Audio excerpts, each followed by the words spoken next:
Јавната општинска установа Библиотека Искра од Кочани и годинава се вклучува во одбележувањето на Денот на книгата и авторското право 23 април. По тој повод, утре ќе се одржи пригодна свеченост на која најпрвин ќе биде прочитана пораката од УНЕСКО и македонската порака по повод Меѓународниот ден на книгата и авторското право.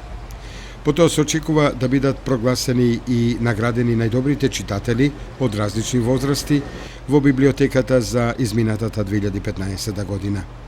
Како составен дел на утрешните активности е планирана и промоција на книгата Афоризми под наслов Бубалази од авторот Ленче Стоименова.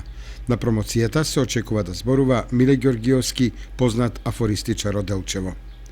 Манифестацијата по повод одбележувањето на Денот на книгата и авторското право, како по традиција, ќе биде збогатена со традиционално подарување книга и цвет на посетителите на библиотеката во Кочани.